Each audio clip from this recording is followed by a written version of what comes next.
Well, thank you so much for coming over to our studio. So, Mr. Sobotka, you have been working closely with a lot of BRI projects in past 10 years. In your opinion, how has BRI contributed to the economic integration and facilitate trade flows in Eurasia and beyond?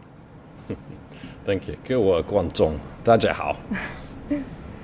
We've been members and very active members of the BRI for many years. Yeah. As a matter of fact, I would like to take the opportunity here today to thank all our Chinese partners that have walked with us across this more than a decade to develop the Belt and Road projects across the world. And as a matter of fact, this is the 10th year anniversary of the BRI initiative. But for us, a company that has its root originally in Kazakhstan, for us the Belt and Road Initiative started earlier. We actually built the first Belt and Road project about 15 years ago, the aluminium smelter in Kazakhstan, which today is the only aluminium smelter in Kazakhstan. And in a way, the Belt and Road Initiative has really given life to a history of cultural exchanges that date back 2,000 years and has really been as inspired now more than 140, 115 countries to work together to improve the state of the world. And yes, it has been originally an idea that developed in China, but the benefits have been very global. So for us, really, 10 years are a true testament to the success of BRI. China, I believe, since then has signed with its partners more than 200 agreements, invested over $1 trillion.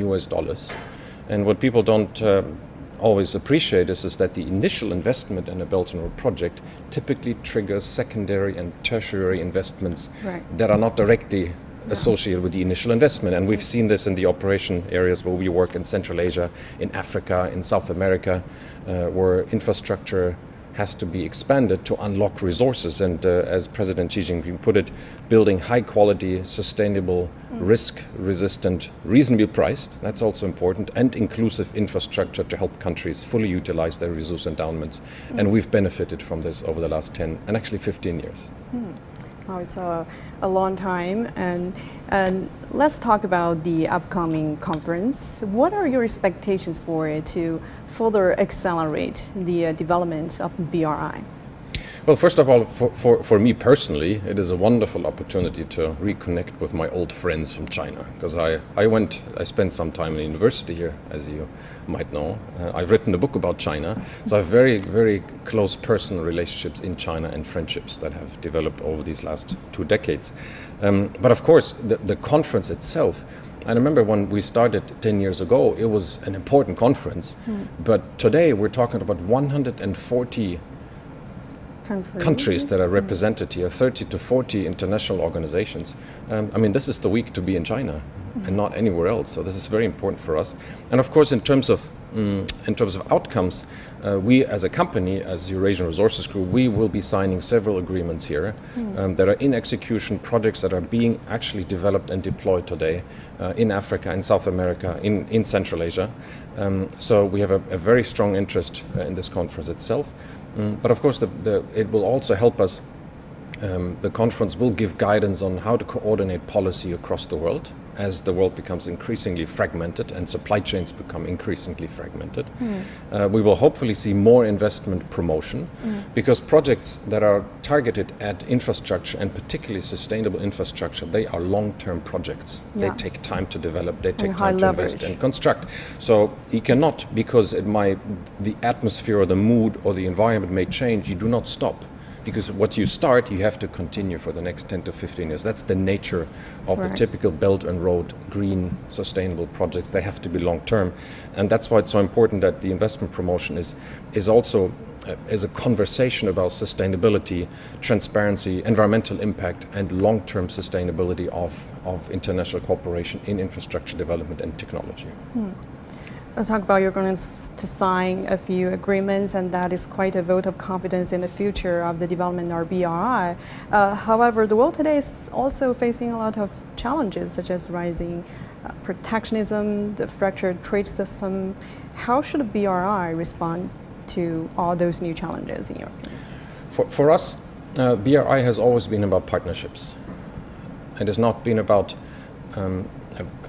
creating an alternative or creating something that is in opposition to an existing framework of investment, of development in the world. It's always been complementary for us. So that is important because when you want to develop sustainable infrastructure, it is important that countries cooperate, right? These are typically very large projects that have a long-term investment horizon, and you have to cooperate. So, but it has to go much beyond this. It has to be not just investments or shovels, developing bridges and ports and mining projects and oil and gas projects and whatever, wind farms. But this is also as much about cultural exchanges, it's about partnerships, it's about long-term cooperation and mutual benefit for all parties involved. And that includes as well the communities that also need to benefit from these investments. This is beyond just the political aspect or the diplomatic aspect. Is also about increasing and improving livelihoods,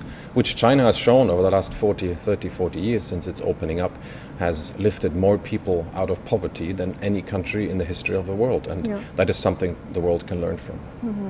And you also talk about sustainability, which is also a very important area of the BRI to focus on in the future.